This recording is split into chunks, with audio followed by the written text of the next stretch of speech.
Okay, let's dive in. Here's a question for you. Are you working for money, or is your money working for you? That really is the million-dollar question, isn't it? It's the heart of Robert Kiyosaki's Rich Dad, Poor Dad. Exactly.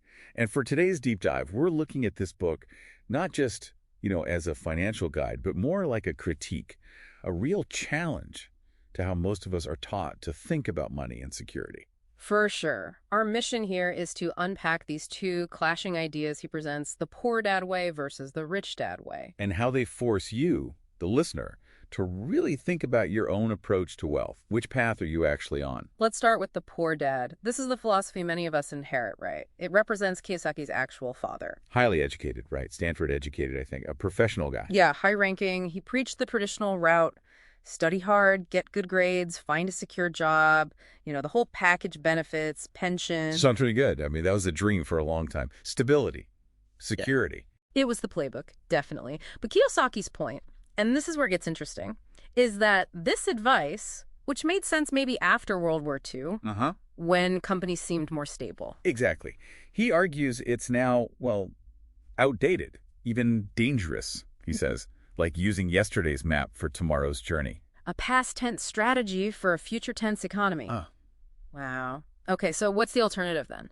What's the rich dad selling? So the rich dad, this was his friend's dad. Interestingly, a high school dropout offers a totally different blueprint. Okay. His whole thing wasn't about climbing the corporate ladder for a bigger paycheck.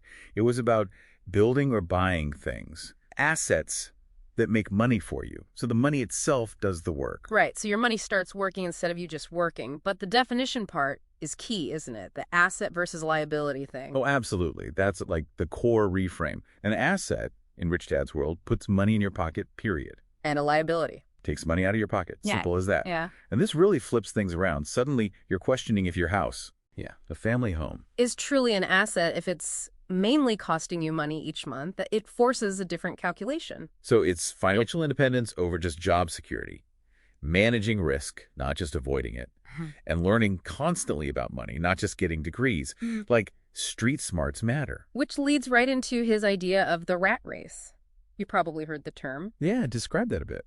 It's this cycle, right? Driven by fear of being broke, and also, let's be honest, greed wanting nicer things. So you get paid, you buy more stuff, often liabilities that create more expenses, like a bigger car payment or whatever. Which means you need more money. Exactly. So you're even more tied to your job, just running faster on the wheel, getting nowhere financially independent. How do you get off the wheel? What's the escape hatch? Financial education. That's what Kiyosaki hammers home. It's the lever. Learning to spot opportunities, manage risk, learn from mistakes. Things traditional schooling doesn't always teach. It might even lead to analysis paralysis, Right, thinking too much, doing too little. Like that Henrietta Green example is fascinating. Selling dresses to buy bonds. Choosing income generation over consumption. Precisely. It's about action. Unlike maybe, say, a super smart engineer who researches endlessly but never invests, while someone else just starts imperfectly maybe, but starts building. Now, we should mention the book isn't without controversy. No, definitely not. People question if Rich Dad was even a real person. Some call him a myth. And some specific advice Kiyosaki gives has been called risky or just too vague. Fair points. But even with those criticisms, you kind of have to acknowledge its power as a teaching tool. It simplifies complex ideas, makes finance feel accessible to millions who maybe felt shut out before. And Kiyosaki's own story, it's sort of a meta-narrative, isn't it? His wealth from the books and seminars, passive income, survived his company's bankruptcy.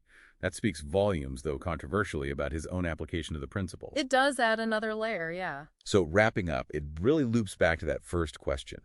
Are you working for money, or have you started making money work for you? Yeah, it's a challenge to reflect. What's your personal balance sheet look like? Are you building things that pay you, or mostly things that cost you? And maybe think about one small change.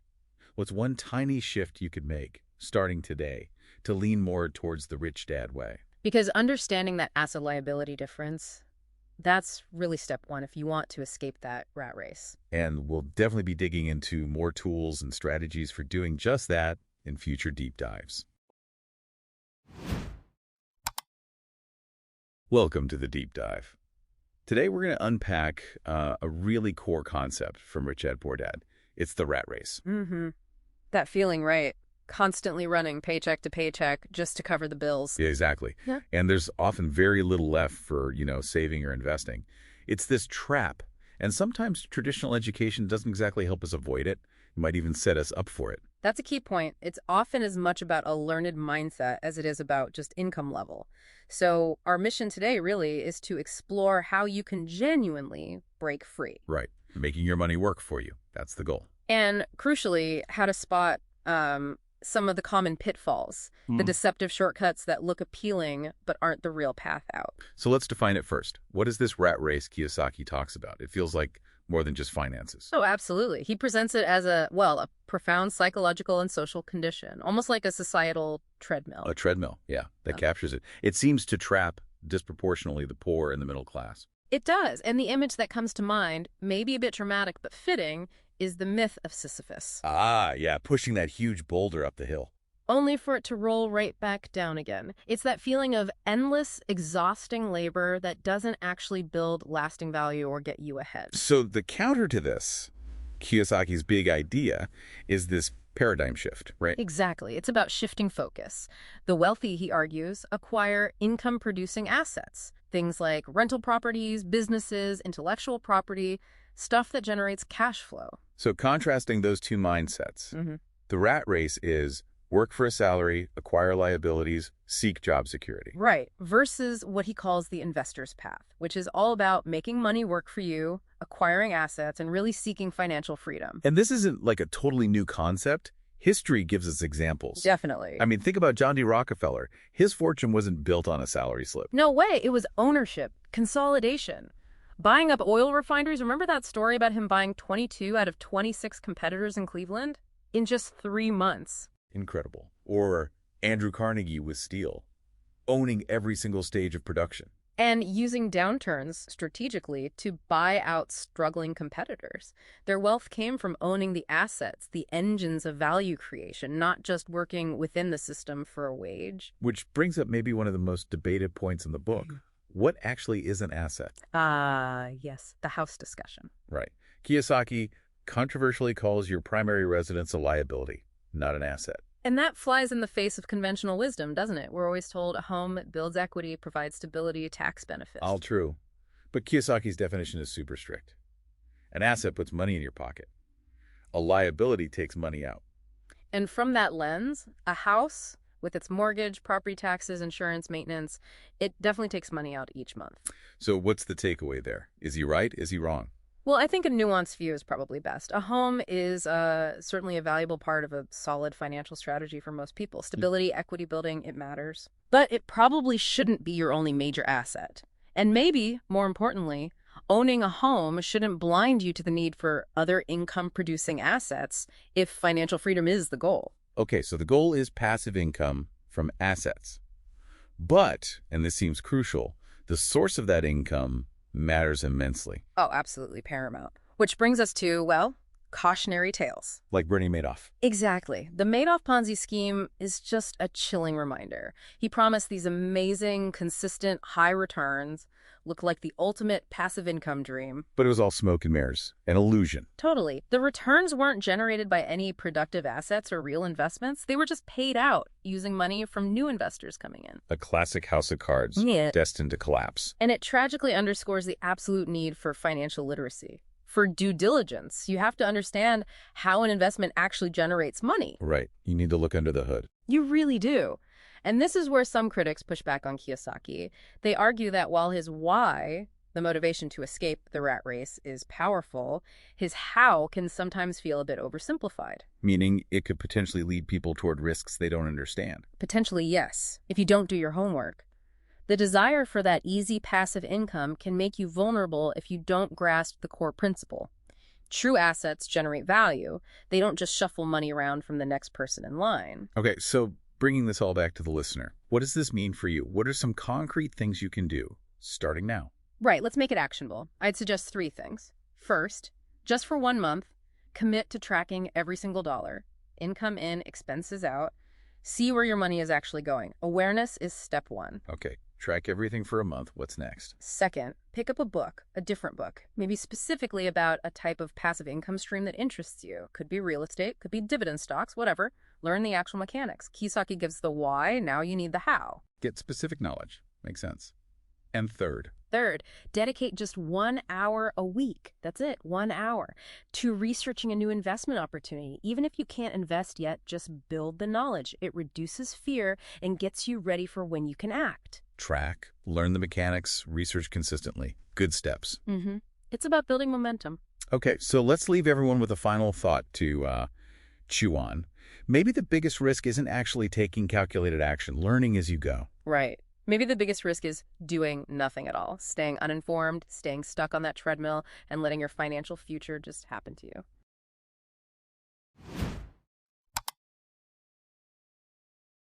Welcome to the Deep Dive.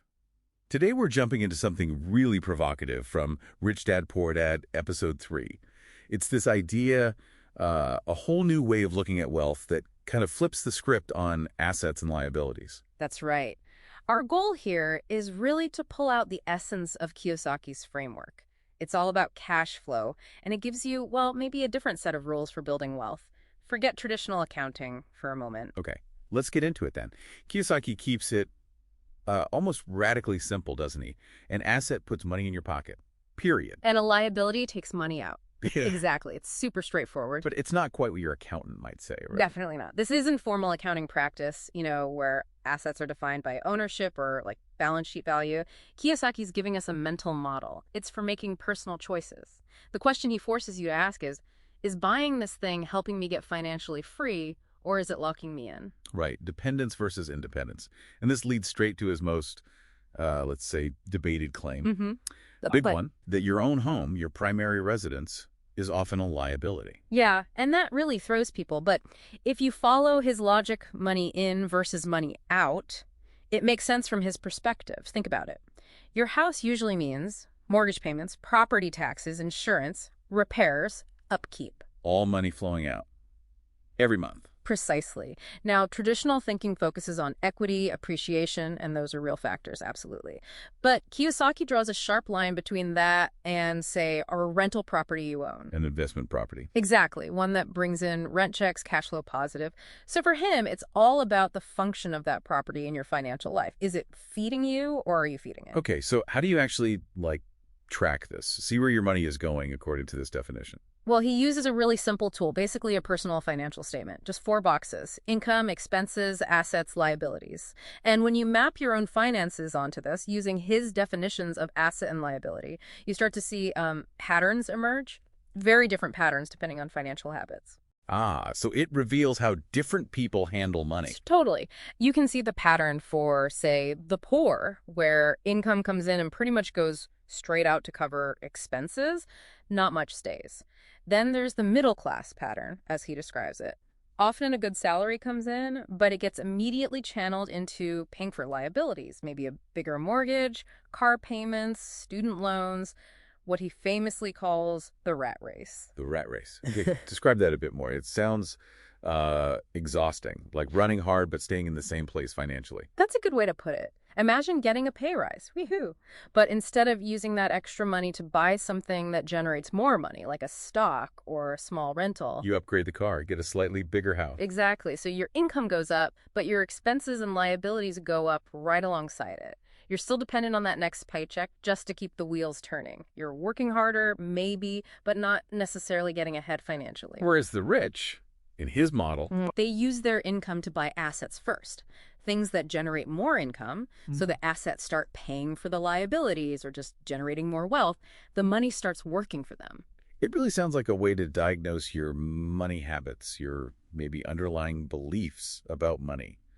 Are you making your money work, or are you just working for it? That's the core question it forces you to confront.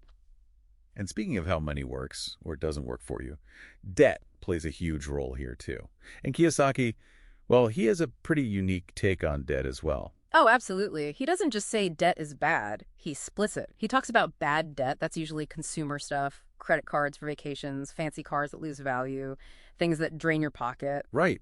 But then he talks about good debt, and this is key. That's borrowing money specifically to buy an asset that produces cash flow. Hmm. Think leveraging debt to buy a rental property where the rent covers the mortgage and puts money in your pocket. He's pretty famous for saying he uses a lot of debt himself, right? Yeah. Like millions or even billions. Yeah, he's claimed over $1 billion in debt, but tied to assets that generate income to service that debt and more. It's a strategy using leverage. But it sounds risky. Is that advice for everyone? And that's a really important clarification. He himself has said that for people who aren't financially educated, who don't understand cash flow management and risk, advice like Dave Ramsey's, get out of debt completely is actually smarter. Okay, so good debt is possible, but maybe only advisable if you really know what you're doing. Exactly. It requires financial literacy. For most people, avoiding consumer debt is probably the safer path. Kiyosaki shows the potential upside for the savvy, but acknowledges the practical reality for the majority. So beyond the specific definitions, what's the big takeaway here? It feels like it's more than just definitions. I think you're right. The real power in Kiyosaki's message for a lot of readers is actually psychological. It's a mindset shift. It encourages you to stop thinking only like an employee trading time for money and start thinking like an investor, like a business owner. How can I make my money generate more money? Right. Taking control. Seeing yourself as directing your finances, not just reacting to them. Precisely. Making your money work for you. That's the fundamental change in perspective he's pushing for. So, wrapping this up, what should you, the listener, take away from this deep dive? It's really about looking at your own money differently, isn't it? Absolutely. It's about questioning assumptions. So here's a practical thought exercise, something actionable. 1, just sketch out a simple balance sheet for yourself. 4 squares. Assets, liabilities, income, expenses. But use Kiyosaki's rules. What puts money in, what takes money out. Okay. 2, look at that list and find maybe just one thing you own that you always thought was an asset, but by this definition, it's actually a liability. Might be eye-opening. Yeah, it could be the car, it could be something else. Could be. And 3, maybe try tracking those columns for a month or 2. See the actual cash flow, not just what you think is happening. See how your real financial position changes. It's a powerful lens. So the final thought for you to chew on. What other financial sacred cow things you've always believed about money might be worth re-examining through this simple cash flow lens?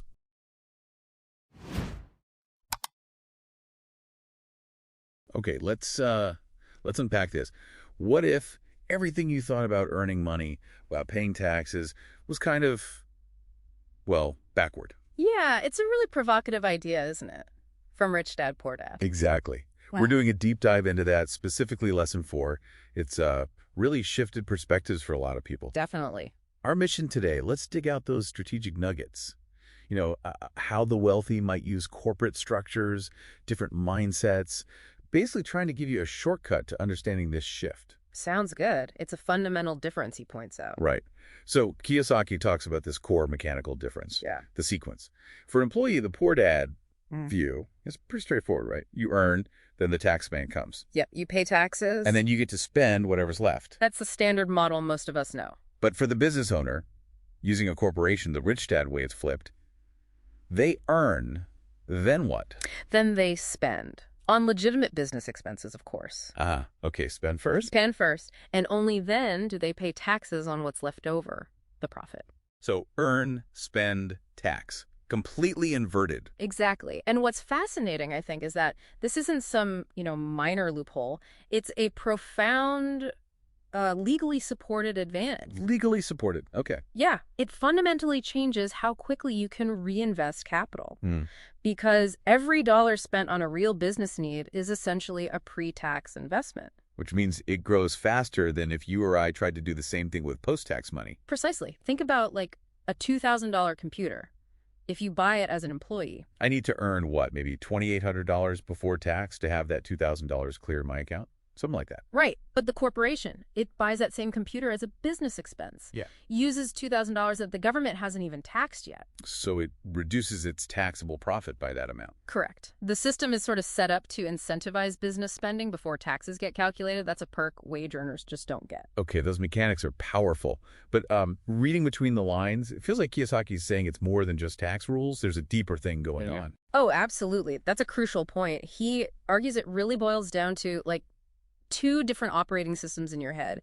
The employee mindset versus the business owner mindset. Okay, tell me more about that. Well, the employee mindset is often driven by seeking security. There's a fear of loss, and failure feels, well, final. Like a dead end. Yeah. He uses this metaphor like being a passenger on a train.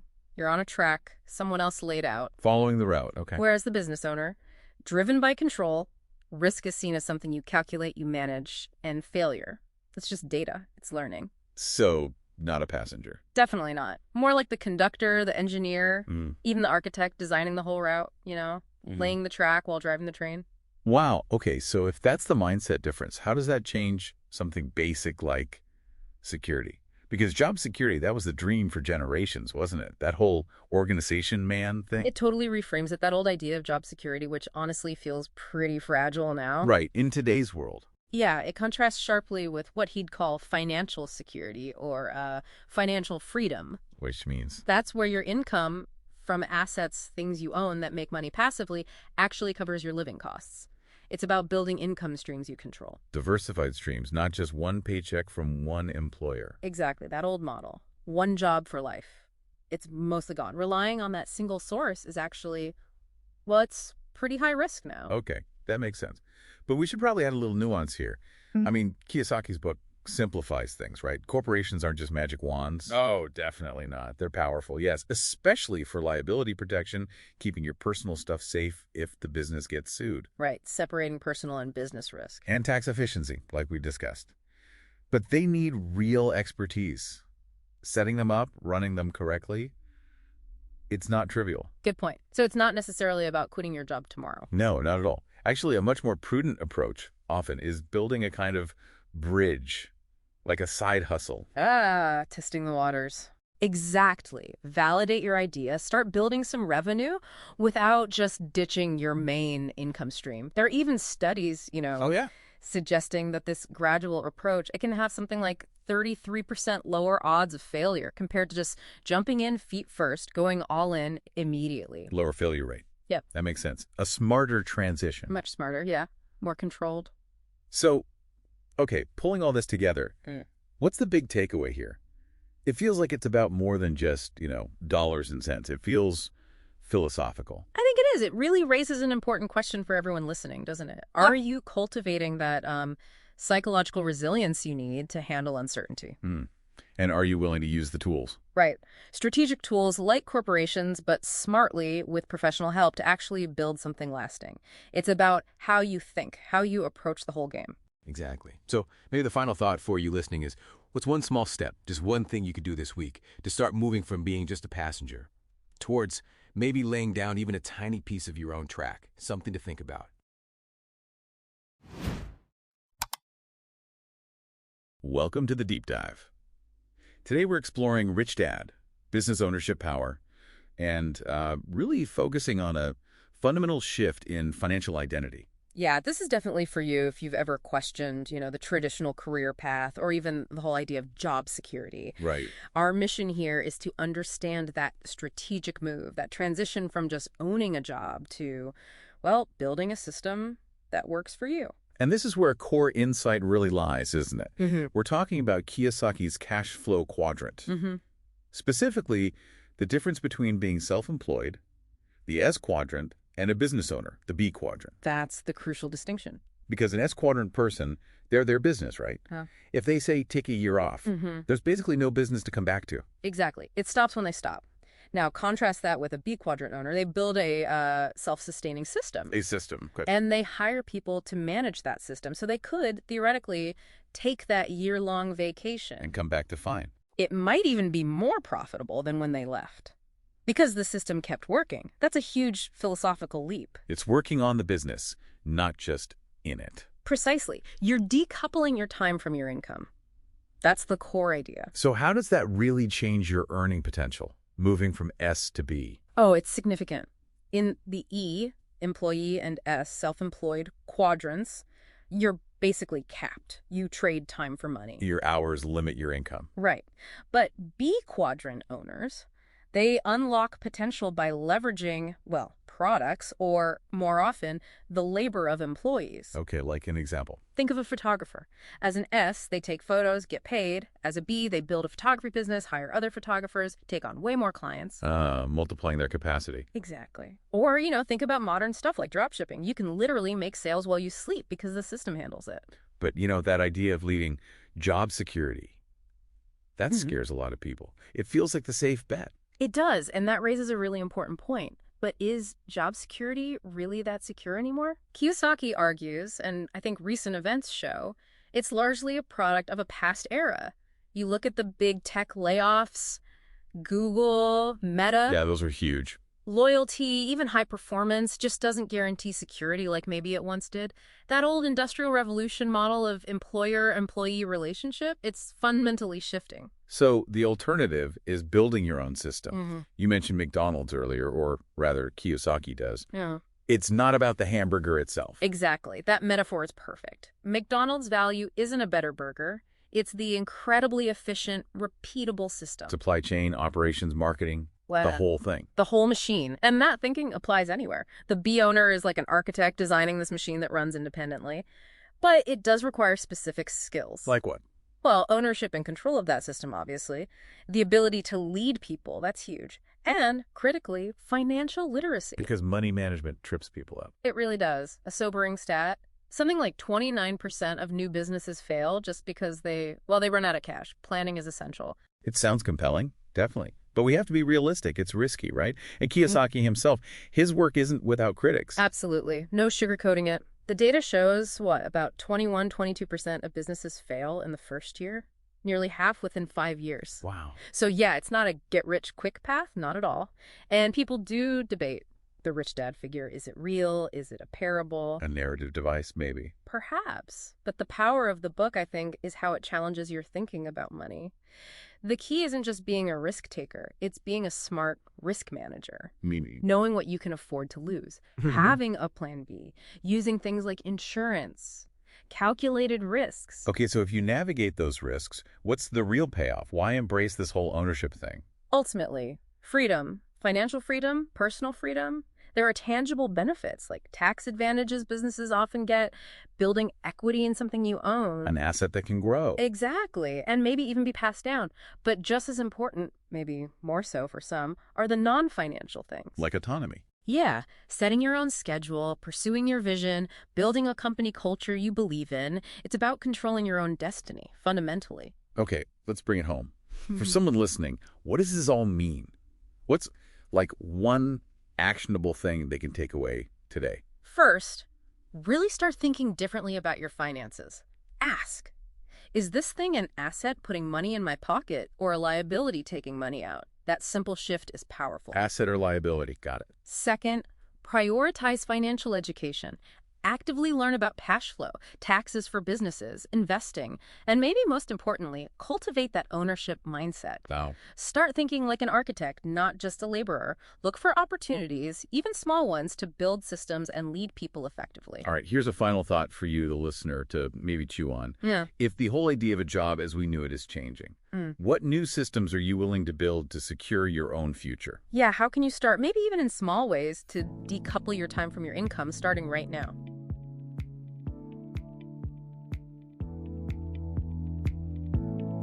That's all for this episode of the Deep Dive Cast. Thanks for joining us. We hope you gained some valuable insights. Be sure to tune in next time for another deep dive into the world's best ideas. Until then, keep learning and growing.